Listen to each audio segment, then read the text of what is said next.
Train the muscles, not the joints.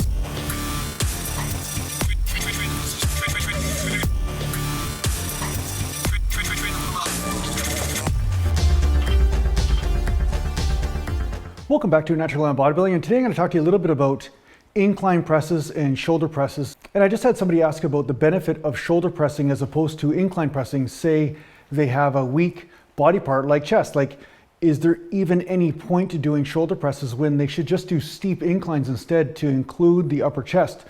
Now, again, there are no steadfast rules when it comes down to bodybuilding. Not really, you know, when it comes down to how your body is adapting, that's the first thing you have to pay attention to.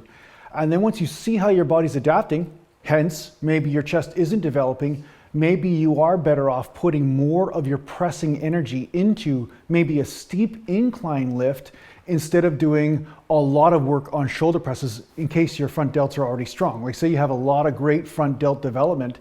One could argue that maybe you should put all that front delt strength and energy into chest training, right? So I've seen a lot of people do a lot of different exercises and a lot of different angles when it comes down to bodybuilding. And I, for one, am an advocate of trying many different things when it comes down to your exercises or your ranges of motion and rep ranges and programs, all that sort of thing. The only way you'll really know whether you are doing the right thing or not is if you are getting results, right? So what works? What works is key. So no matter what you think about whether you should shoulder press or whether you should concentrate just more on inclines and stuff, the one thing I do know is that by changing the angle on the incline press, you definitely feel it differently, right? A steep incline is going to feel a little bit different than, say, a shallower incline. And you're going to notice that different parts of your chest feel like they're getting stimulated, right? So in the workout today, I did some steep incline presses in the squat rack. And I noticed that when I'm doing incline presses on a steep incline, it actually feels really good. Sometimes it actually feels better than doing shoulder presses, to tell you the truth, because it takes out a lot of the neck activity. So this is another thing to consider. Like if you have a stiff neck or some sort of neck issue that's going on, sometimes a standing shoulder press can aggravate that, right? So you might want to get some shoulder work in from doing a steep incline press. You know, not only do you get some chest, but you get some, you know, some front delt work as well.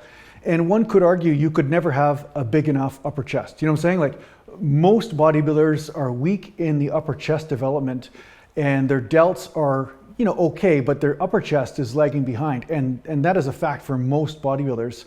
And if you're one of these people, then yeah, maybe you want to do more of your incline presses on your shoulder day, like so super steep inclines, to include a little bit of that upper chest in order to offset that weakness or that lack of development in that area.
So yeah, it's like you're a painter, like I've said, it's like you're kind of like just looking at, say, hey, what does my body need? Where, you know, this canvas needs a little bit more red or a little bit more orange or purple or blue or whatever, right? And you're putting in the colors that seem to accentuate the development of the painting. And that's really what you're doing with your physique.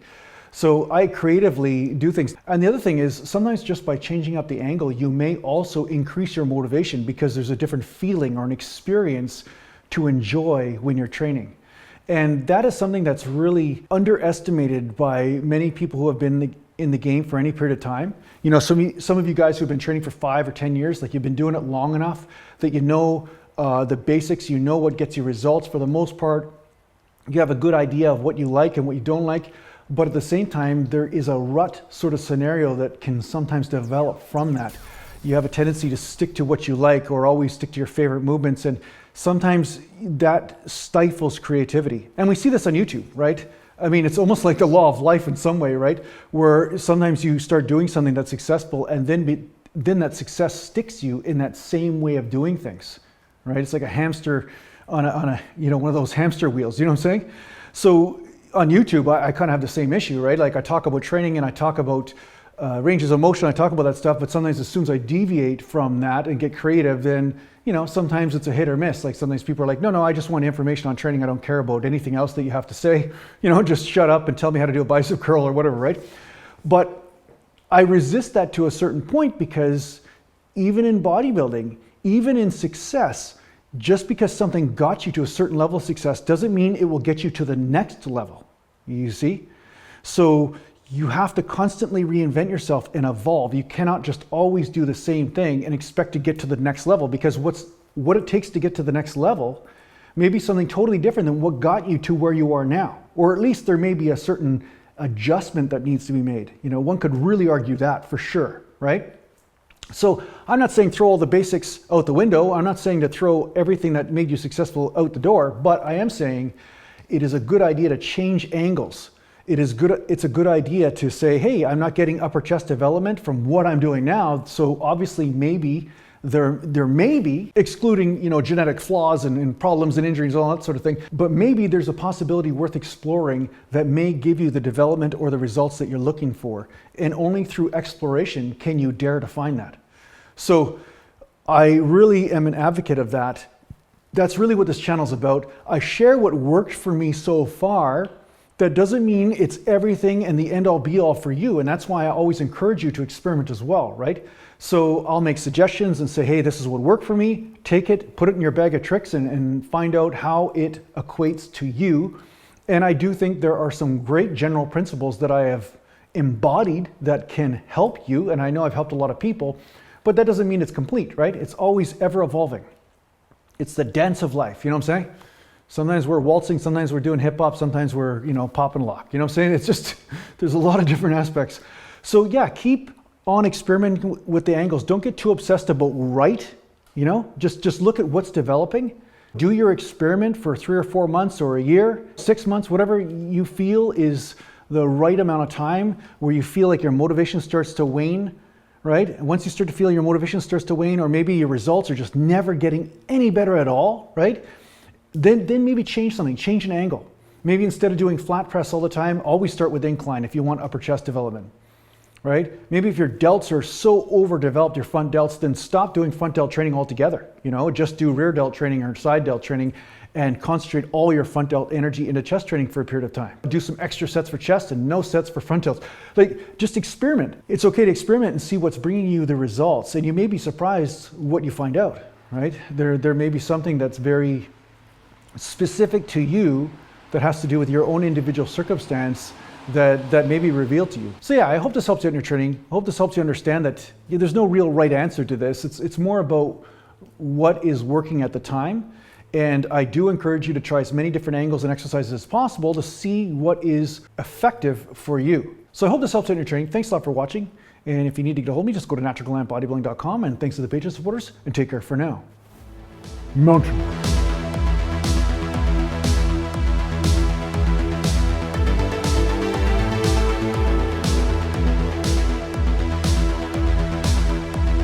Natural Glam.